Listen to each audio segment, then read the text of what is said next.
Chers téléspectateurs, actuellement, les médias de l'Ouest travaillent avec une insistance dangereuse à une construction morale qui devrait justifier une guerre contre la Russie.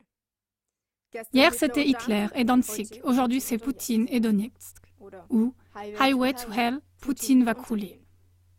Jusqu'à quel point laissons-nous Poutine dépasser les bords? Et l'invasion secrète de Poutine. Voilà les gros titres qui prédominent actuellement dans les médias dominants allemands. La rumeur d'une invasion russe en Ukraine est utilisée pour appeler l'Europe fatiguée de la guerre à prendre les armes. Car dès l'école, nous avons tous appris que dans le passé, il existait des agresseurs méchants contre lesquels on ne pouvait se défendre que par la force des armes. Dans notre éducation, le cri « plus jamais la guerre » a toujours été lié à une clause qui dit « si jamais un dirigeant comme Hitler devait se lever, alors il faudrait se sacrifier et faire une exception ». L'heure pour cette exception paraît être venue maintenant.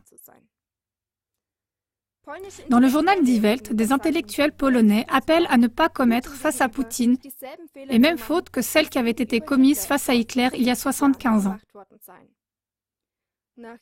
D'après leur variante de l'histoire, les puissances de l'Ouest auraient été beaucoup trop tolérantes avec Hitler lorsque Danzig, la ville libre, s'était jointe à l'Empire allemand avant la Deuxième Guerre mondiale. Cela avait coûté cher au monde. Le Premier ministre David Cameron demande également de ne pas être trop mou avec la Russie, comme cela avait été le cas avec l'Allemagne avant la Deuxième Guerre mondiale.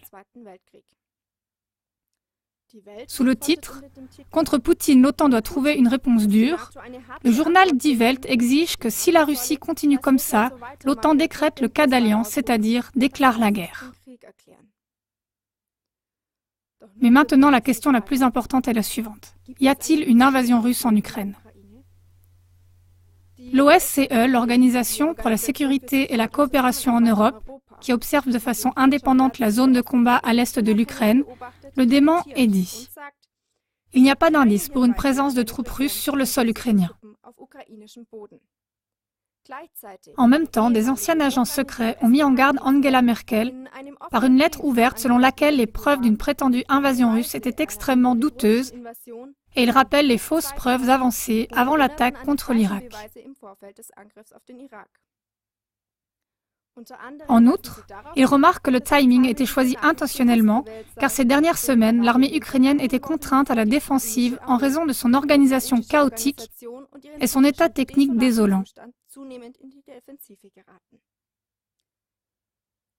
Pour le retrait, on aurait trouvé un prétexte préfabriqué dans l'invasion russe. C'est à ce moment précis que les photos floues de l'OTAN ont été publiées et que des reporters comme Michael Gordon du New York Times ont été lâchés afin de propager la nouvelle « Les Russes arrivent ».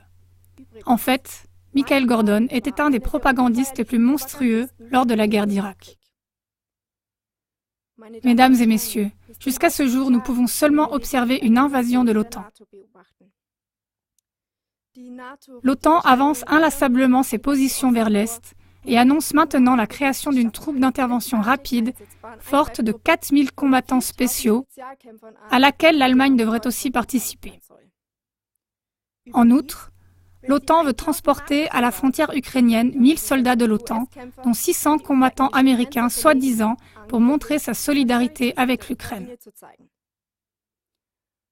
Tout cela montre qu'il y a un effet de miroir. L'OTAN fait elle-même ce qu'elle prétend des autres. Nous vous prions de faire circuler cette émission et d'aider à stopper les bellicistes.